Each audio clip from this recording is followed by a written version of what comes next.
안녕하세요. 이번 영상에서는 ISA 운용 후기에 대해 공유해보고 올해 어떻게 개편되는지 알아보려고 합니다. ISA 계좌 많이들 들어보셨을 텐데요. 정부에서 국민에게 자산 형성의 기회를 제공하고자 도입한 제도입니다. 쉽게 말해 내가 원하는 상품들을 하나의 계좌에 담고 비과세 혜택을 누릴 수 있는 계좌입니다. 그렇지만 ISA 계좌의 장점은 비과세뿐 아니라 손익 통산에 있습니다. 보통 우리가 펀드든 주식이든 투자를 하다 보면 수익이 날 때도 있지만 손해를 볼 때도 있는데, 세금을 낼 때는 내가 다른 투자로 손해를 얼마를 받든 수익에 대해서 세금이 부과됩니다. 그런데 ISA 계좌는 수익과 손실을 합산한 순이익에 대해서만 과세합니다. 내가 만약 손실을 본 투자가 있다면 수익이 난 투자에 대해선 비과세 받을 수 있는 금액이 더 커진다는 건데, 이런 계좌가 또 있을까요? 비과세 한도는 일반형은 200만 원, 서민형은 400만 원인데요. 이번에 개편될 ISA 계좌에서는 비과세 한도가 일반형의 경우 500만 원, 서민형의 경우 1000만 원까지 확대된다고 합니다. 게다가 세금 정산은 3년 이상 만기가 되었을 때 하기 때문에 세금으로 나갈 돈으로 재투자를 통한 복리 효과를 누릴 수 있습니다.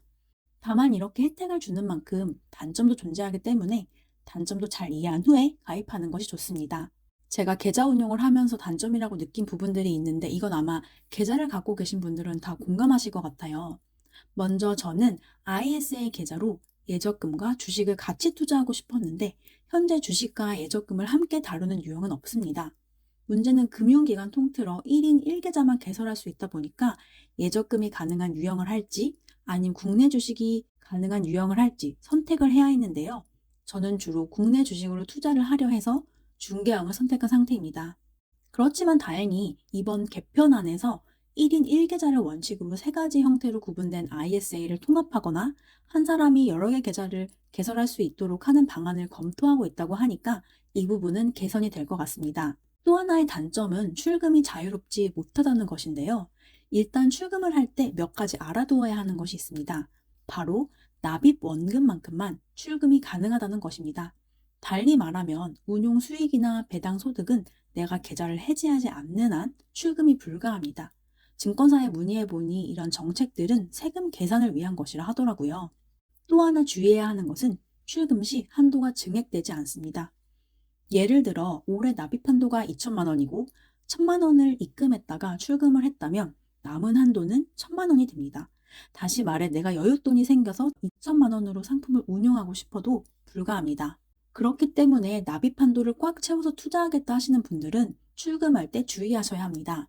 특히 ISA 계좌에 실수로 돈을 입금한다거나 막연히 투자할 생각만 가지고 돈을 한꺼번에 넣어두는 것은 지양하는 게 좋습니다. 참고로 저는 중개형에 가입했고 제 투자 수준에서 비과세 혜택을 최고로 누릴 수 있는 게 뭘까 생각하다가 국내 배당주를 선택해서 투자하고 있습니다.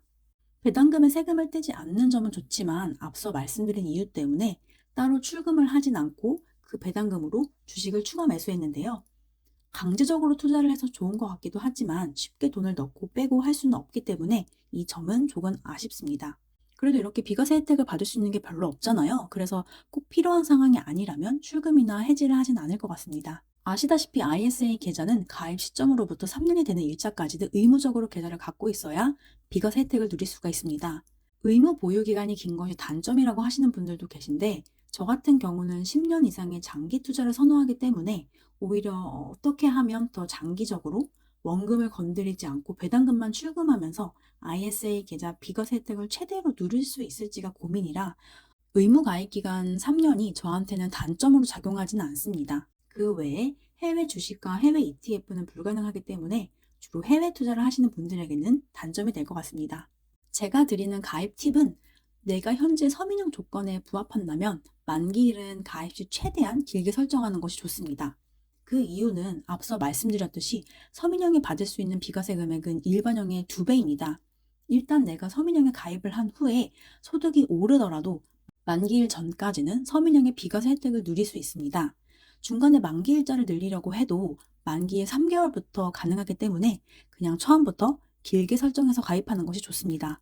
또 하나, 중개형 가입을 고려하고 계시다면 증권사별로 주식 수수료가 상이하기 때문에 수수료를 비교한 후에 개설하는 것이 좋습니다. 특히 증권사에서 수수료 이벤트를 많이 하고 있기 때문에 꼭 비교해서 가입하는 것을 추천드립니다. 오늘은 ISA 계좌에 대해 알아보았는데요. 출금을 할 때는 고려해야 하는 것들에 있어서 단점으로 작용하기도 하지만 그럼에도 불구하고 장점이 크다고 생각하거든요. 무엇보다 저는 국가에서 혜택을 주는 금융상품에 대해서는 자격 요건이 되는 한 무조건 하자는 주의라 ISA 계좌를 추천합니다. 사실 이렇게 세제 혜택을 볼 수 있는 상품이 거의 없잖아요. 직장인뿐 아니라 투자를 하는 모든 분들에게는 세특가가 굉장히 중요하기 때문에 ISA의 장단점을 잘 확인해서 절세 혜택을 최대한으로 누리면 좋을 것 같습니다. 그럼 오늘 영상도 시청해 주셔서 감사합니다.